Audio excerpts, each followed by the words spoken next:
इसी सीक्वेंस में आगे चलते हैं। एनसीईआरटी पेज नंबर 207 पर जो हमें नेक्स्ट टॉपिक, जो नेक्स्ट हेडिंग मिलने वाली है, वो मिलने वाली है अर्ली एक्सपेरिमेंट्स। देखिए, मैं आपको यहां एक बात छोटी सी समझा देना चाहता हूं कि आज हम जो फोटोसिंथेसिस पढ़ रहे हैं, इस फोटोसिंथेसिस प्रोसेस को समझाने के लिए डिफरेंट टाइम्स पे बहुत सारे अलग अलग साइंटिस्ट आए, उन्होंने अपने एक्सपेरिमेंट्स किए और फोटोसिंथेसिस के बारे में बहुत सारी बातें आपको समझाकर गए। लेकिन हमारी एनसीईआरटी में, सिलेबस बुक में, मॉड्यूल में, अकॉर्डिंग टू हमारे सिलेबस के अकॉर्डिंग अगर हम बात करें तो हमें 5 साइंटिस्ट के नाम याद करने हैं, जिनके बारे में हमें डिटेल करवाई गई है हमारी सिलेबस बुक में और हमारे मॉड्यूल के अंदर। उस सीक्वेंस में 5 साइंटिस्ट जो हैं वो हैं Joseph Priestley, Jan Ingenhousz, Julius von Sachs, T W. Engelmann और कार्नेलियस वैन निल। ये 5 साइंटिस्ट हमने पढ़ने। लेकिन एक छोटी सी बात मैं क्लियर कर दूं कि फोटोसिंथेसिस प्रोसेस को समझाने के लिए या बताने के लिए सिर्फ ये 5 ही साइंटिस्ट नहीं आए हैं, बहुत आए थे, लेकिन हमें पढ़ाए वो 5 जा रहे हैं जो हमें इस फोटोसिंथेसिस प्रोसेस को समझने में कहीं ना कहीं हेल्प करते हैं कि आप जब इस प्रोसेस को पढ़ें तो प्रोसेस की बातें समझने में आपको इन साइंटिस्ट के एक्सपेरिमेंट्स हेल्प करें। इसलिए 5 साइंटिस्ट की उस कड़ी में हम जब बात करेंगे तो सबसे पहला नाम जोसेफ प्रिस्टले का है। प्रिस्टले 1733 टू 1804 तक रहे। इनका जो एक्सपेरिमेंट हम पढ़ने जा रहे हैं वो इन्होंने परफॉर्म करवाया था 1770 में, और इनके जोसेफ प्रिस्टले के एक्सपेरिमेंट को बेल जार एक्सपेरिमेंट के नाम से भी जाना जाता है। Bell jar experiment. Bell jar एक कांच का बर्तन है बड़ा सारा, जिसमें उन्होंने एक्सपेरिमेंट करवाया था। आप देखना चाहें तो ये हमारे एनसीईआरटी का ही फिगर है। हमारे मॉड्यूल और एनसीईआरटी दोनों जगह ये गिवन है। इसी फिगर को हम समझेंगे। एक बात याद रखिए, जोसेफ प्रिस्टले जब बेल जार एक्सपेरिमेंट परफॉर्म करवा रहे थे तो ऑक्सीजन की डिस्कवरी नहीं हुई थी, लेकिन फिर भी जोसेफ प्रिस्टले ने इस एक्सपेरिमेंट से फोटोसिंथेसिस की बातों को बहुत अच्छे से समझा दिया था। लेटर ऑक्सीजन की डिस्कवरी का क्रेडिट भी जोसेफ प्रिस्टले को ही दिया गया। तो यू में रिकॉल डिस्कवर्ड ऑक्सीजन इन 1774। ध्यान दीजिए, मैं कह रहा हूं उन्होंने ये एक्सपेरिमेंट करवाया था, ये सीरीज करवाई थी 1770 में, और ऑक्सीजन की डिस्कवरी का क्रेडिट मिला 1774 में। इसका मतलब एक्सपेरिमेंट पहले हुआ और ऑक्सीजन की डिस्कवरी बाद में। फिर इन्होंने जब ये एक्सपेरिमेंट करवाया तो आपको ये समझाना क्या चाह रहे हैं। इन्होंने पहला बेल जार लिया। आप ए बेल जार देखें। बेल जार एक कांच का बर्तन है। इस बर्तन को जिस प्लेट पर रखा गया है, सरफेस पर रखा गया है, अंदर के एनवायरमेंट और बाहर के एनवायरमेंट में कोई भी कनेक्शन नहीं है। इनके अंदर और बाहर के एनवायरमेंट में कोई भी कांटेक्ट नहीं है। क्या किया इन्होंने, बेल जार के अंदर एक बर्निंग कैंडल को रखा, जलती हुई मोमबत्ती रखी और साथ में एक चूहा रखा, माउस। अब इन्होंने नोट किया कि कुछ देर बाद, थोड़ी देर बाद, जो मोमबत्ती है वो बुझ गई है और चूहा जो है वो मर गया है, उसकी डेथ हो गई है। सेकंड डायग्राम, बी डायग्राम जो आप देखेंगे। अब ऐसा क्यों हुआ, इस बात का आंसर अगर हमसे आज मांगा जाए तो हम कुछ सेकंड्स में ये बात बोल देते हैं कि सर बेल जार के अंदर जितनी भी ऑक्सीजन थी वो ऑक्सीजन इस चूहे ने और बर्निंग कैंडल ने यूज कर ली, और बेल जार के अंदर इन्होंने CO2 और CO2 या CO कार्बन मोनोऑक्साइड का लेवल हाई कर दिया। CO2 और कार्बन मोनोऑक्साइड टॉक्सिक है, O2 हमारे लिए लाइफलाइन है, ऑक्सीजन का लेवल खत्म हो गया क्योंकि ऑक्सीजन तो इन दोनों ने यूज कर ली। तो बेल जार में ऑक्सीजन का लेवल निग्लिजिबल हो गया और सफोकेशन की वजह से चूहे की डेथ हो गई और मोमबत्ती बुझ गई। लेकिन मैं पहले ही कह चुका हूं ये बात कि जोसेफ प्रिस्ले को ऑक्सीजन के बारे में कुछ ज्ञान नहीं था उस टाइम पे। तो फिर उन्होंने कैसे समझाया इसको? उन्होंने समझाया प्योर एयर और इम्प्योर एयर से टर्म लेते हुए। उन्होंने कहा कि जब एक बेल जार में मैंने एक बर्निंग कैंडल और एक माउस, लिविंग माउस को रखा, तो इन दोनों ने कोई ऐसा प्रोसेस किया कि इन्होंने बेल जार के अंदर के प्योर एनवायरनमेंट को इंप्योर कर दिया। देखिए, प्योर एनवायरनमेंट ऑक्सीजन वाला और इंप्योर कार्बन डाइऑक्साइड वाला।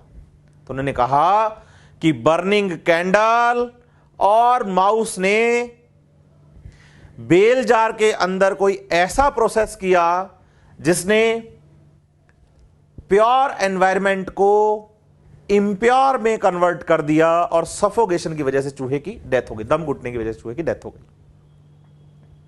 ये उनका पहला एक्सपेरिमेंट है। फिर उन्होंने सेकेंड टाइम सेम सेटअप लिया, लेकिन चूहा सेम नहीं था। पहले वाला तो मर गया बच्चे, वो तो कैसे जिंदा होगा, चूहा नया है। सेम सेटअप में एक मोमबत्ती, बर्निंग कैंडल, चूहा जो कि ऑलरेडी वो पहले यूज कर चुके हैं, और साथ में एक ग्रीन प्लांट। अगर इस प्लांट के बारे में पूछा जाए तो उन्होंने अपने एक्सपेरिमेंट में मिंट प्लांट का यूज किया था। पुदीने का पौधा था मिंट प्लांट।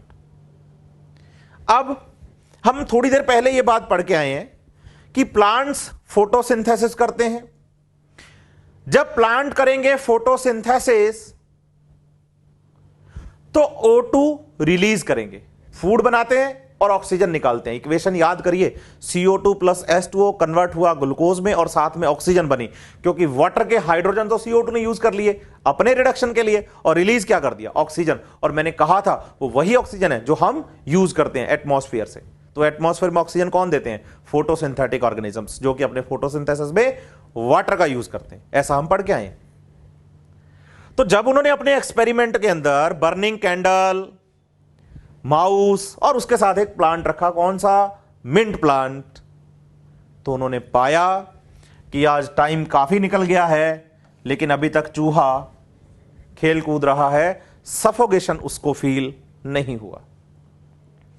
अगर मैं आपसे यह बात पूछ लूं कि ऐसा क्यों हुआ, तो वही बात आज आप विद इन सेकेंड्स ये बात बता देंगे कि भाई जो प्लांट हैं वो फोटोसिंथेसिस प्रोसेस से ऑक्सीजन रिलीज करेंगे और इस ऑक्सीजन का यूज चूहा भी करेगा और बर्निंग कैंडल भी करेगी।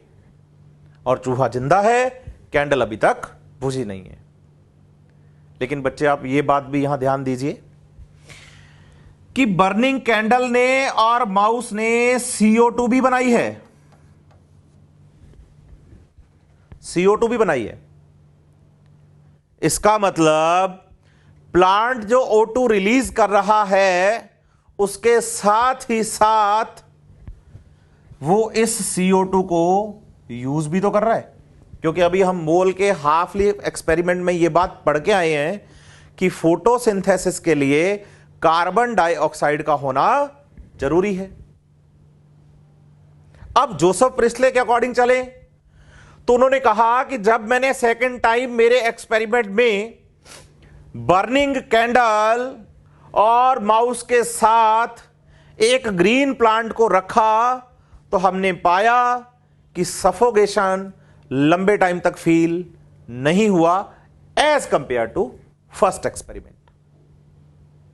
इसका मतलब उन्होंने यह कंक्लूड किया कि बर्निंग कैंडल और माउस जो कि बेल जार के अंदर के प्योर एनवायरनमेंट को इंप्योर कर रहे हैं, प्योर से मतलब O2 वाला एनवायरनमेंट और इंप्योर से मतलब CO2 वाला एनवायरनमेंट, तो वहीं ये ग्रीन प्लांट्स कुछ ऐसा प्रोसेस करते हैं, कोई ऐसा प्रोसेस करते हैं जो कि बेल जार के अंदर के इम्प्योर एनवायरनमेंट को फिर से प्योर में कन्वर्ट कर देते हैं। इसका मतलब जो ग्रीन प्लांट्स हैं वो बैड एयर मतलब इम्प्योर एयर मींस CO2 का यूटिलाइजेशन करते हैं और रिलीज गुड एयर करते हैं, प्योर एयर को रिलीज करते हैं। तो इसका मतलब प्लांट की ग्रोथ के लिए बैड एयर ज्यादा अच्छी है। कार्बन डाइऑक्साइड की प्रेजेंस प्लांट की ग्रोथ के लिए ज्यादा अच्छी है।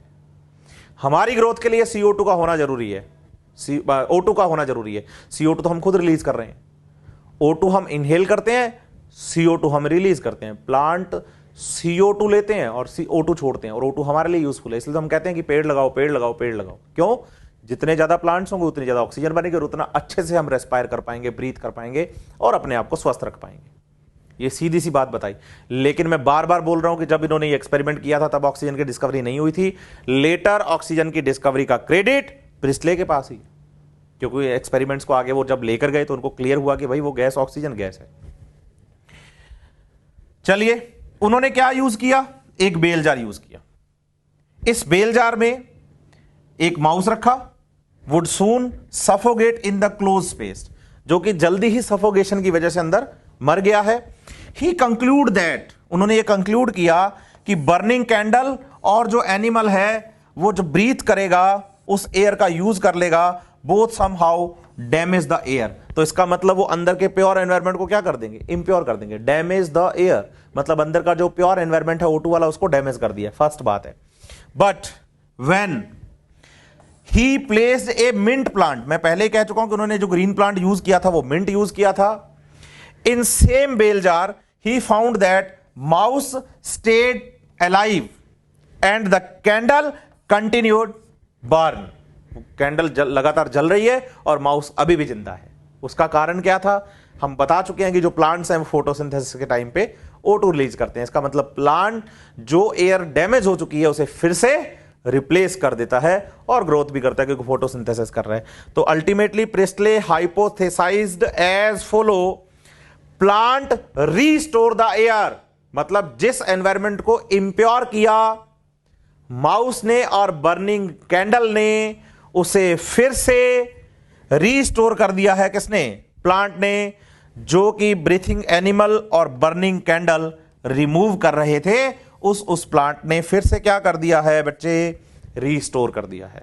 ये एक्सपेरिमेंट है जोसेफ प्रिस्टले का बेल जार एक्सपेरिमेंट। चलिए, जोसेफ प्रिस्टले के बाद अब जो हम नेक्स्ट साइंटिस्ट के बारे में बात करने जा रहे हैं वो है जैन इंजनहाउस। देखिए बच्चे, जैन इंजनहाउस ने भी बेल जार एक्सपेरिमेंट ही किया था, लेकिन उनका एक्सपेरिमेंट जोसेफ प्रिस्टले के एक्सपेरिमेंट से थोड़ा अलग है।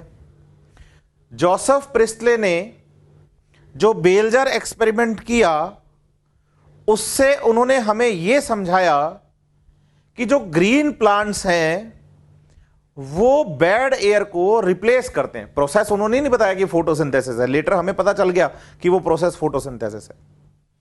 अब जैन इंजनहाउस ने उसी कड़ी को आगे बढ़ाया और जोसेफ प्रिस्टले के एक्सपेरिमेंट को ही यूज किया, बेल जार एक्सपेरिमेंट।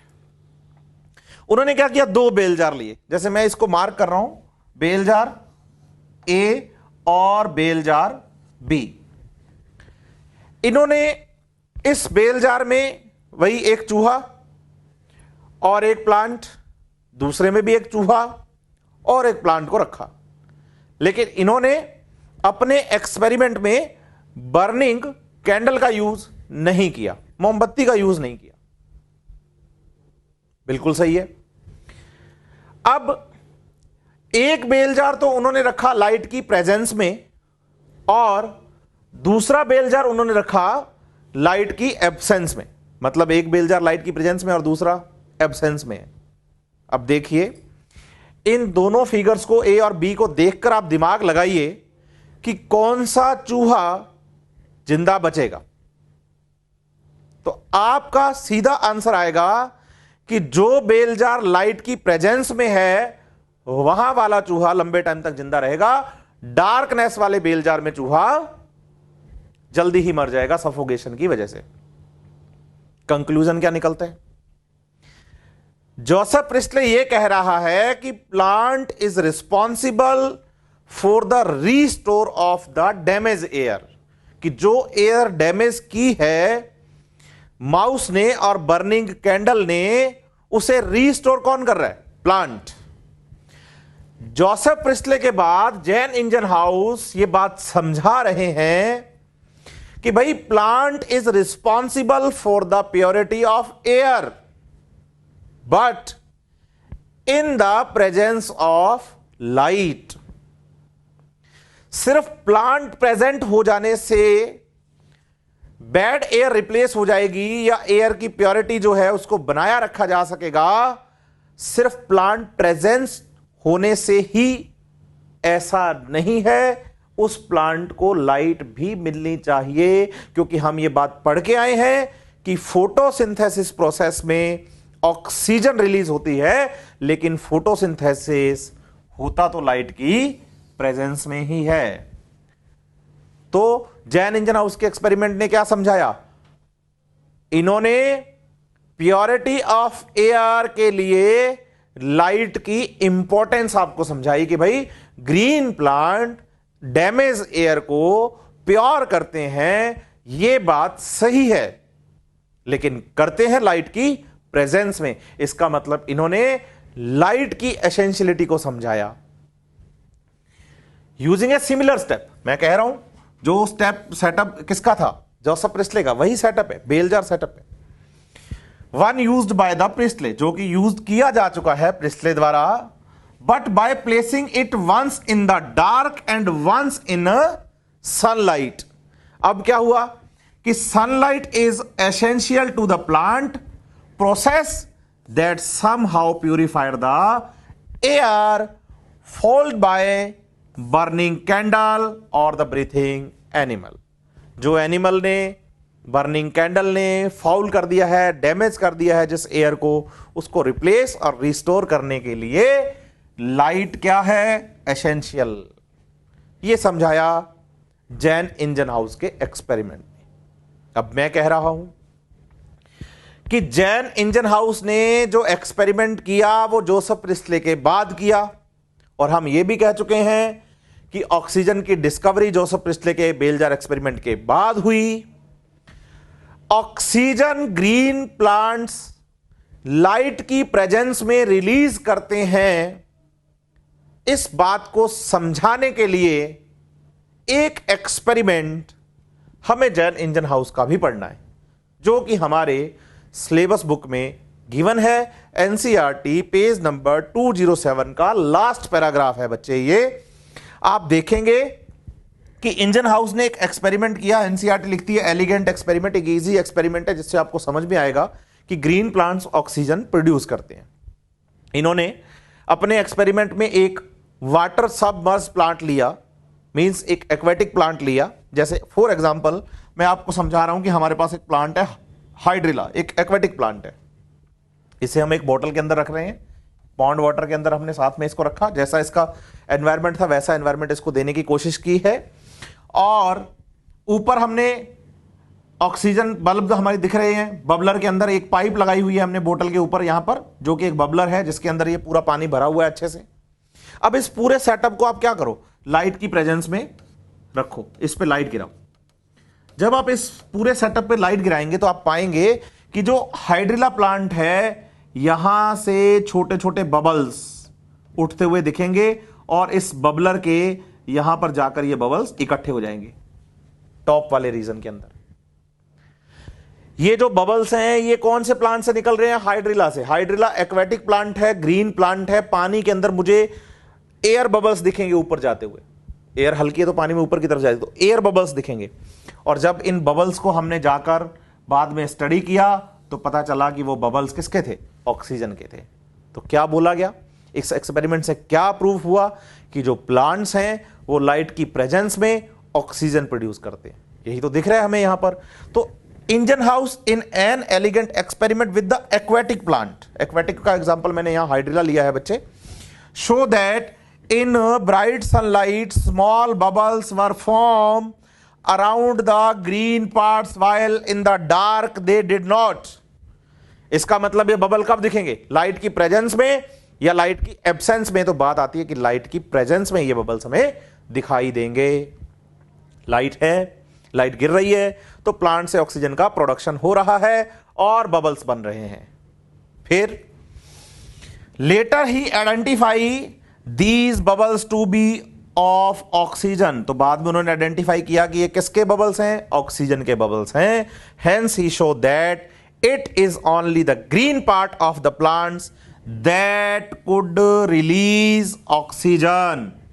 कि ग्रीन प्लांट्स फोटोसिंथेसिस करते हैं, ये बात सही है, ऑक्सीजन प्रोड्यूस करते हैं, ये बात सही है, लेकिन पूरा प्लांट नहीं, प्लांट के केवल ग्रीन पार्ट्स। मेनली हम ग्रीन पार्ट्स में इंक्लूड लीफ को करते हैं, लीफ के अलावा भी प्लांट में पार्ट ग्रीन हो सकते हैं। ये जो पूरा हमने एक्सपेरिमेंटल फॉर्मूला पढ़ा है वो हम बात कर रहे हैं जैन इंजनहाउस की। तो पहले साइंटिस्ट जोसेफ प्रिस्टले, दूसरे साइंटिस्ट जैन इंजनहाउस। अब जोसेफ प्रिस्टले और जैन इंजनहाउस का एक्सपेरिमेंट बेल जार एक्सपेरिमेंट था। इसके बाद हम तीसरे नंबर पे चल रहे हैं। थर्ड नंबर के जो हमारे साइंटिस्ट हैं उनका नाम है जे.वी. सैक्स। 1854 में इन्होंने ये बताया है आपको। इनका पूरा नाम जूलियस वन सैक्स। चलिए, इन्होंने जब बात आपको समझाई एक्सपेरिमेंट से, तो एनसीईआरटी ने क्या किया कि इनका एक्सपेरिमेंट तो नहीं दिया है जूलियस वन सैक का। मैंने कहा इनका पूरा नाम ये देखो, एनसीईआरटी में आपको एस टीज दिखेगा।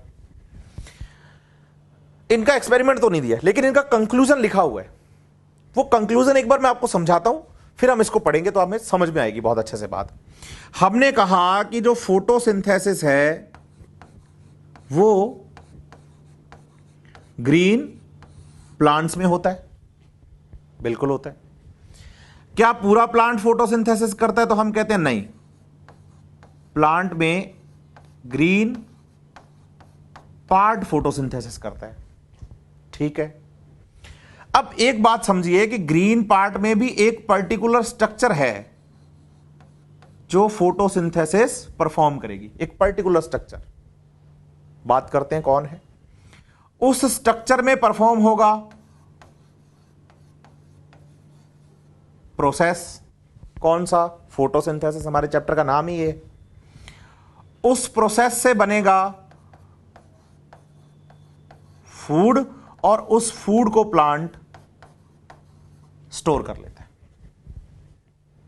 तो इन्होंने क्या बोला अपने कंक्लूजन में? इन्होंने बोला कि ग्रीन प्लांट्स में ग्रीन पार्ट्स में एक पर्टिकुलर स्ट्रक्चर है, उस स्ट्रक्चर में एक पर्टिकुलर प्रोसेस है, उस प्रोसेस से फूड बनता है और प्लांट उसे स्टोर कर लेते हैं।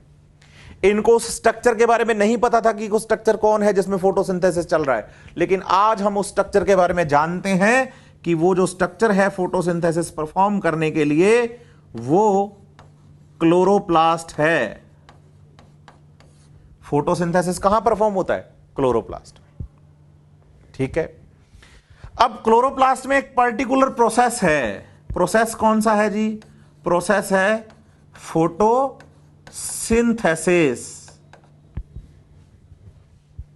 उस प्रोसेस से फूड बनता है।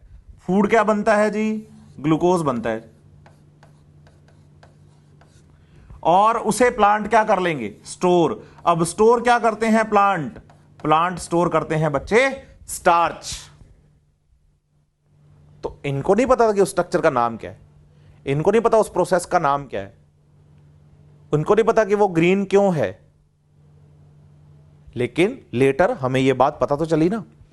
फिर भी इन्होंने आपको यह बात समझा दी कि भाई ग्रीन प्लांट्स के ग्रीन पार्ट्स में एक पर्टिकुलर स्ट्रक्चर, जिसे आज हम क्लोरोप्लास्ट के नाम से जानते हैं, उसमें एक पर्टिकुलर प्रोसेस जिसे आज हम फोटोसिंथेसिस के नाम से जानते हैं, उसमें उस प्रोसेस से बनेगा फूड जिसे आज हम ग्लूकोज कहते हैं, और उसे कर लेते हैं प्लांट स्टोर जिसे हम स्टार्च के नाम से जानते हैं।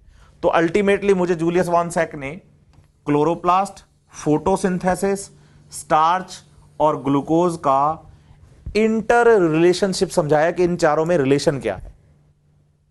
चलिए, Julius von Sachs provided the evidence for the production of glucose when plant grow करेगा तो फोटोसिंथेसिस तो करेगा, ये तो पक्का है।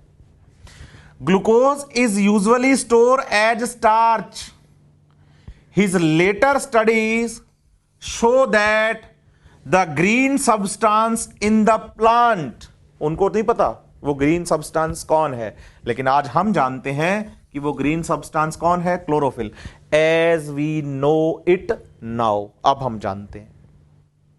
फिर इज लोकेटेड, ये क्लोरोफिल जो है ग्रीन कलर का पिगमेंट कहां लोकेटेड है, स्पेशल बॉडीज में, स्ट्रक्चर में, जिसे उनको नाम नहीं पता था, लेटर कोल्ड क्लोरोप्लास्ट, जिसे आज हम क्लोरोप्लास्ट के नाम से जानते हैं.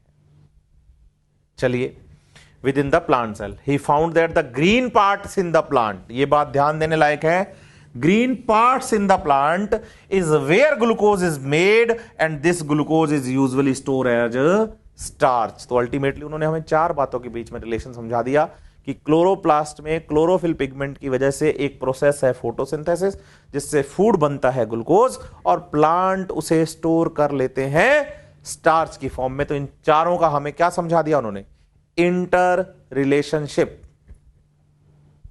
चलिए, इसी कड़ी में आपको मैं समझाऊं. नेक्स्ट हमारे पास जो साइंटिस्ट हैं, अगर आप अपनी सिलेबस बुक में जाएंगे, एनसीईआरटी में पढ़ेंगे, तो आपको नेक्स्ट एनसीईआरटी पेज नंबर 208 के फर्स्ट पैराग्राफ पर तो मिलेंगे जूलियस वॉन सैक, और सेकंड पैराग्राफ में जो साइंटिस्ट मिलेंगे उनका नाम है T.W. एंजलमैन. सेकंड पैराग्राफ पे जो साइंटिस्ट मिलने वाले हैं उनका नाम है T.W. एंजलमैन. लेकिन आप उस सीक्वेंस में इस बात का ख्याल रखिए कि मैं अभी T.W. एंजलमैन के एक्सपेरिमेंट के बारे में कोई भी डिस्कशन नहीं कर रहा हूं. आगे चल के मैं आपको T.W. एंजलमैन का एक्सपेरिमेंट लाइट रिएक्शन स्टार्ट होने से पहले समझाऊंगा. इस कड़ी में मैंने आपको कहा था हमारे एनसीईआरटी में 5 साइंटिस्ट हैं, 3 मैं पढ़ा चुका हूं, Joseph Priestley, Jan Ingenhousz, Julius von Sachs. इसके बाद नंबर 4 पे एनसीईआरटी पेज नंबर 208 का सेकंड पैराग्राफ है T.W. एंजलमैन. मैं उनके बारे में अभी कोई भी बात नहीं कर रहा हूं, क्योंकि मुझे पता है ये आगे चल के आपको समझ में आएगा. अगर आप एनसीईआरटी पढ़ेंगे ना, तो बच्चे आप पाएंगे सेकंड पैराग्राफ के लास्ट में उन्होंने साफ साफ लिखा है कि एक्सपेरिमेंट की डिटेलिंग आपको मिलेगी सेक्शन 13.4, और सेक्शन 13.4 एनसीईआरटी में आपको मिलेगा पेज नंबर 210 पे. तो अभी तो हम 208 पे चल रहे हैं. तो जब 210 पे ही समझ में आना है, एनसीईआरटी खुद हमें लिख के दे रही है, तो हम इसे डिस्कस भी 210 पे ही करेंगे. सेक्शन 13.4 में ही डिस्कस करेंगे, उससे पहले नहीं डिस्कस कर रहे. इसलिए सीधा अब मैं फोर्थ के बाद फिफ्थ साइंटिस्ट पे आ रहा हूं, जिनका नाम है कार्नेलियस वैन निल. आप ऐसा मत सोचिएगा कि सर बीच में साइंटिस्ट भूल गए हैं. मैं जानबूझ के छोड़ के जा रहा हूं और बोल के जा रहा हूं कि आगे चल के आपको मैं समझाऊंगा. अभी जो मैं नेक्स्ट साइंटिस्ट आपको पढ़ाने जा रहा हूं उनका नाम है वैन निल. हम शॉर्ट में बोलते हैं सी वैन निल. कार्नेलियस वैन निल नाम है इनका. इनके बारे में एनसीईआरटी लिखती है कि इनका माइलस्टोन कंट्रीब्यूशन है. किसके लिए? फोटोसिंथेसिस को समझने के लिए माइलस्टोन कंट्रीब्यूशन. बहुत अच्छी बात है, समझिएगा इस बात को. मैं जो बोलना चाह रहा हूं कि इनके एक्सपेरिमेंट को माइलस्टोन कंट्रीब्यूशन क्यों कहा गया. हुआ ऐसा कि फोटोसिंथेसिस के बारे में स्टडीज पहले से चली आ रही हैं. साइंटिस्ट इसके बारे में बातें कर रहे हैं, इनके बारे में स्टडीज कर रहे हैं, लेकिन शायद उनकी डायरेक्शन स्टडीज की गलत थी. उनको सही डायरेक्शन में वैन निल लेके आए थे. इसलिए कहा जाता है कि इनका एक्सपेरिमेंट एक माइलस्टोन एक्सपेरिमेंट है. पहले तो यह समझें कि माइलस्टोन क्या होता है. माइलस्टोन एक वो पत्थर है, एक वो इंडिकेटर है, जैसे मील का पत्थर कहते हैं, जो आपको यह शो करवाता है कि आप सही डायरेक्शन में हैं या नहीं हैं.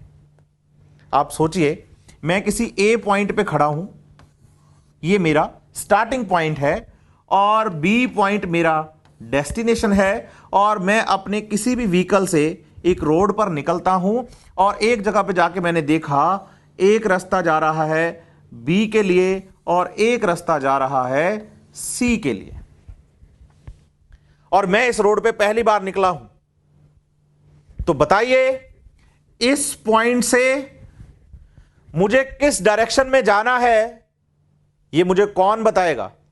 तो उस पॉइंट पर लगाया गया माइलस्टोन मुझे समझाता है कि भाई इधर जाओगे तो बी डेस्टिनेशन है और इधर जाओगे तो सी डेस्टिनेशन है। इसका मतलब यह है कि लोग चले तो आ रहे थे ऑलरेडी रास्ते पर, मतलब स्टडीज करते हुए, लेकिन उनको सही डायरेक्शन में कि भाई अपना प्रोसेस जो है उसकी डिटेलिंग आपको इधर करनी है, सही डायरेक्शन में कौन लेकर आया? वैन निल लेके आया। इसीलिए इनके कंट्रीब्यूशन को माइलस्टोन कंट्रीब्यूशन कहा जाता है। लेकिन अब बात आती है कि इन्होंने ऐसा क्या बोल दिया जो लोगों को ये सही डायरेक्शन में ले आए। अब ये बात समझने के लिए हमें वैन निल के बारे में डिटेल करनी पड़ेगी। पहले तो आप ये समझिए कि वैन निल एक माइक्रोबायोलॉजिस्ट थे। माइक्रोबायोलॉजिस्ट, बायोलॉजिस्ट बायोलॉजी के साइंटिस्ट हैं। माइक्रो मींस माइक्रो ऑर्गेनिजम्स पर स्टडी करने वाले, बैक्टीरिया वगैरह। तो इनके जो एक्सपेरिमेंट्स हैं वो प्लांट्स के साथ साथ बैक्टीरियल फोटोसिंथेसिस पर बेस्ड हैं। माइक्रोबायोलॉजिस्ट हैं तो माइक्रो ऑर्गेनिजम्स पर स्टडी करते हुए ही इन्होंने हमें प्रोसेस समझाने की कोशिश की है। देखिए, milestone contribution to understanding the photosynthesis was that made by microbiologist Cornelius Van Niel, who based on his studies on the purple and green bacteria, diversity में हमने पढ़ा है purple sulphur bacteria, green sulphur bacteria are the photosynthetic bacteria. तो उनके experiment इन्हीं पर थे, क्योंकि माइक्रोबायोलॉजिस्ट हैं बच्चे, तो माइक्रो ऑर्गेनिजम्स पर ही स्टडी की होगी उन्होंने। demonstrated that the photosynthesis is essentially a light dependent reaction in which hydrogen from a suitable oxidizable compound reduce the carbon dioxide। देखिए, मैं पहले ये बात डेफिनेशंस में पढ़ा के आया हूं कि फोटोसिंथेसिस के टाइम पे जो कार्बन डाइऑक्साइड होती है, कार्बन डाइऑक्साइड जो है उसका कर दिया जाता है क्या? रिडक्शन। लेकिन रिडक्शन करवाएगा कौन? करवाएगा कोई एक ऑक्सीडाइजेबल कंपाउंड। जब हमने इक्वेशन पढ़ी तो हमने पढ़ा CO2 plus H2O converts into glucose and oxygen release हुई। तो हमने कहा था वहां वाटर का ऑक्सीडेशन हुआ है, CO2 का रिडक्शन हुआ है। तो वो डेफिनेशन जो थी ना, वो कहां से आई थी? वैन निल से तो आई थी कि वाटर का ऑक्सीडेशन और कार्बन डाइऑक्साइड का रिडक्शन। लेकिन एक टर्म लग गई है, सूटेबल ऑक्सीडाइजेबल कंपाउंड। सर इसका क्या मतलब है? यह बात आपको मैं समझाता हूं। देखिए, सूटेबल टर्म लगाने का मतलब क्या है। इन्होंने जब ग्रीन प्लांट्स के बारे में स्टडी की तो पाया कि जिस कंपाउंड का ऑक्सीडेशन होता है वो वाटर है, CO2 प्लस H2O। लेकिन जब फोटोसिंथेसिस हम पढ़ते हैं बच्चे बैक्टीरिया में, माइक्रोबायोलॉजिस्ट हैं कॉर्नेलियस वैन निल, तो उन्होंने अपनी स्टडी किस पे की? बैक्टीरिया पर, ग्रीन एंड पर्पल बैक्टीरिया पर। तो उन्होंने पाया या उन्होंने देखा कि उनमें जो हाइड्रोजन देने वाला था ना CO2 का रिडक्शन करवाने के लिए, वो H2S था, H2S। अब मैं पहले आपको यह समझा दूं कि वो लोगों को सही डायरेक्शन में लेकर कैसे आए। फोटोसिंथेसिस की जो इक्वेशन थी वो वैन निल से पहले के साइंटिस्ट पढ़ते थे, CO2 plus H2O converts into C6H12O6 plus O2।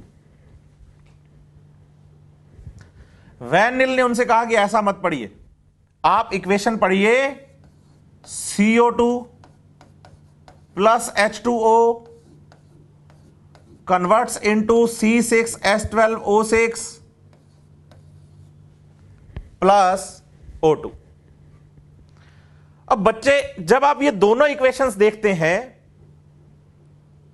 तो सीधा दिमाग में क्वेश्चन आता है कि दोनों इक्वेशन तो सेम है, इनमें क्या चेंज है?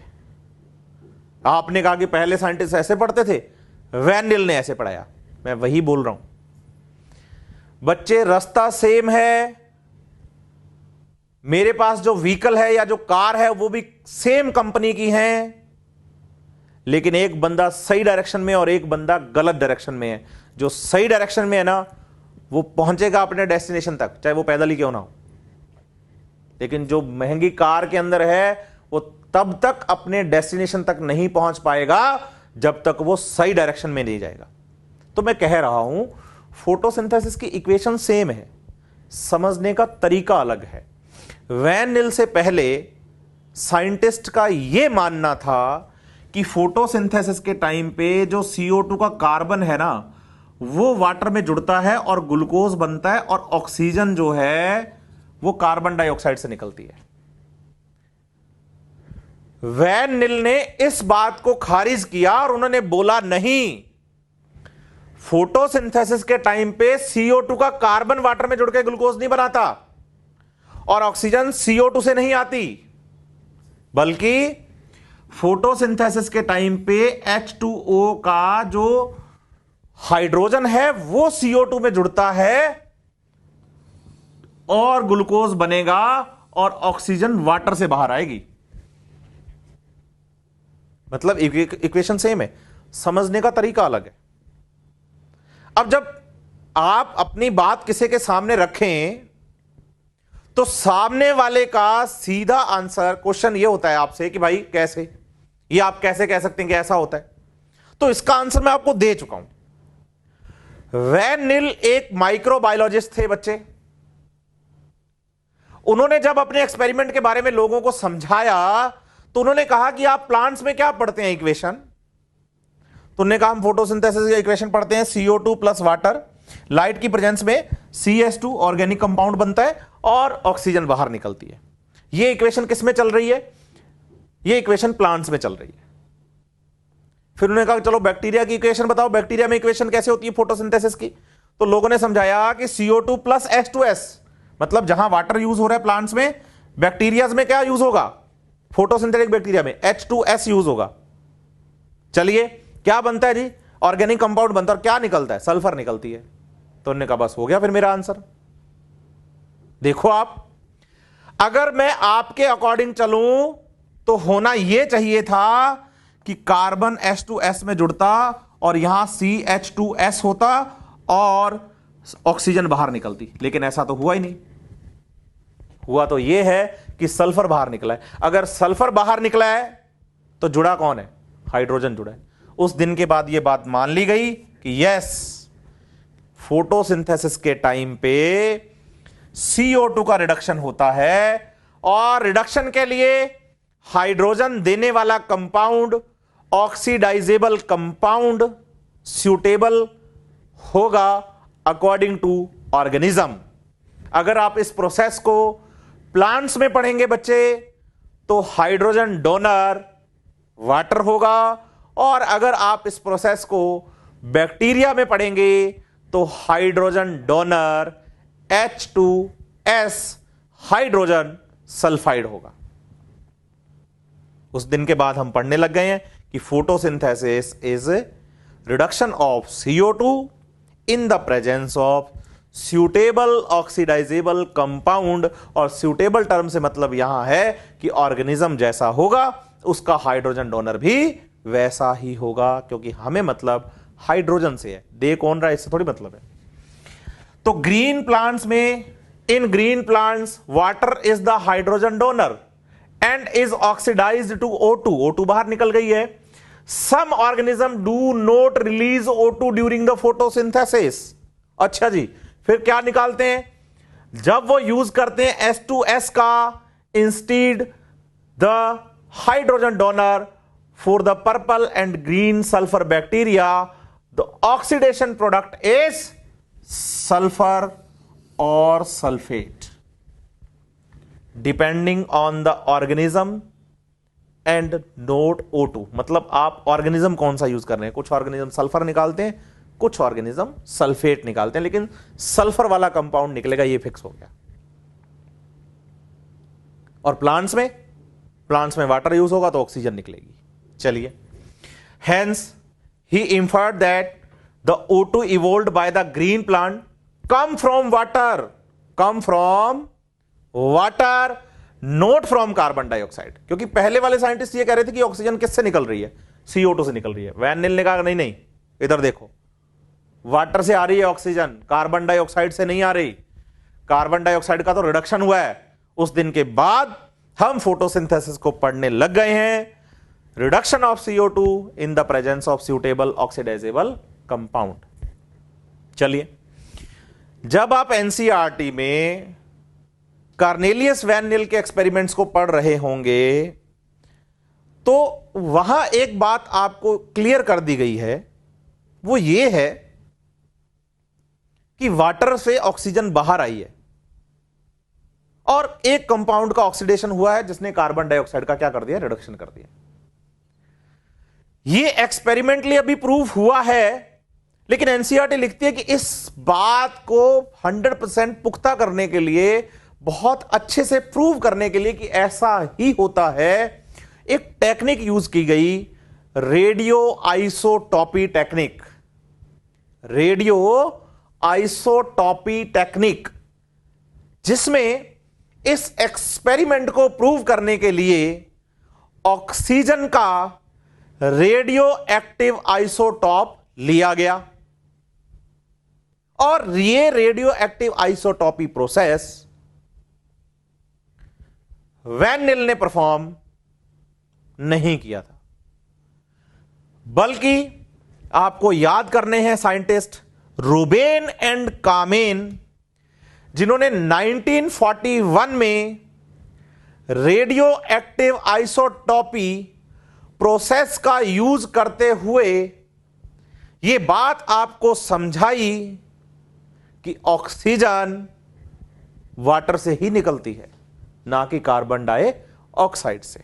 देखिए, ये फोटोसिंथेसिस की फुली बैलेंस्ड इक्वेशन है। मैं पहले भी क्लियर कर चुका हूं आपसे ये बात बच्चे, कि अब तक मैं फोटोसिंथेसिस की इक्वेशन लिख रहा था बच्चे, अब मैं बैलेंस्ड इक्वेशन लिख रहा हूं। CO2 में 6 कार्बन है, ग्लूकोज में 6 कार्बन है, बैलेंस्ड इक्वेशन लिख रहा हूं, ठीक है। अब प्रॉब्लम कहां थी? ऑक्सीजन रिलीज होने पर प्रॉब्लम थी। वैन नील कह रहे थे कि ऑक्सीजन वाटर से आती है, उनसे पहले के साइंटिस्ट कह रहे थे कि नहीं, ऑक्सीजन कार्बन डाइऑक्साइड से आती है। बात तो यहीं चल रही थी कि ऑक्सीजन कहां से आती है, तो उन्होंने उसी ऑक्सीजन को मार्क कर लिया। आप देखिए, वाटर में जो ऑक्सीजन है उसका रेडियो एक्टिव आइसोटॉप लिया उन्होंने। वैसे ऑक्सीजन आपको पता है O16 होता है, लेकिन उन्होंने ऑक्सीजन यूज किया O18 रेडियो एक्टिव आइसोटॉप, ताकि ये मार्क कर पाए पर्टिकुलर उस ऑक्सीजन को कि देखिए ये ऑक्सीजन निकल रही है। अब जब इन्होंने देखा कि भाई ये पूरी इक्वेशन जब कंप्लीट हो रही है और निकलने वाली जो ऑक्सीजन है, जो कि एटमॉस्फेयर में जा रही है, फाइनली हमने पता है कि जो ऑक्सीजन यहां से निकलती है वो कहां जाती है, एटमॉस्फेयर में। ये जो O2 निकल रही है, जो ऑक्सीजन निकल रही है, कहां जा रही है, एटमॉस्फेयर में जा रही है, जिसे हम इनहेल करते हैं। ये प्लांट से तो आई है। अब यही तो क्लियर करना था कि भाई CO2 से आ रही है, वाटर से आ रही है। तो उन्होंने देखा कि जो हमने वाटर में ऑक्सीजन ली वो O18 ली, और जो बाहर निकली ऑक्सीजन वो भी कौन सी निकली, O18 ही निकली। इसका मतलब ऑक्सीजन जो आ रही है वो वाटर से ही आ रही है, ना कि कार्बन डाइऑक्साइड से, क्योंकि बाकी जगह तो ऑक्सीजन थी O16, तो O18 ऑक्सीजन कहां थी, केवल वाटर में। तो जो वाटर में ऑक्सीजन थी वही बाहर आई है। ये क्लियर कैसे हुआ, रेडियो एक्टिव आइसोटॉप से। और उस दिन के बाद ये बात प्रूव हो गई कि ऑक्सीजन फोटोसिंथेसिस के दौरान वाटर से रिलीज होती है, ना कि कार्बन डाइऑक्साइड से। NCERT ने रेडियो एक्टिव आइसोटॉप टेक्निक लिखा जरूर है टर्म, लेकिन साइंटिस्ट का नाम नहीं लिखा है बच्चे। ये आपको मॉड्यूल में मिलेगा, आप इसे अच्छे से पढ़िएगा जरूर और आपको ये बातें क्लियर हो जाएंगी। ये हमारे हो गए हैं अर्ली एक्सपेरिमेंट के साइंटिस्ट। पढ़ने कितने थे? 5। पढ़ाए कितने? 6। उसमें से एक अभी बाकी हैं, TW एंजलमैन, जिनके बारे में हम आगे बहुत अच्छे से बात करने वाले हैं।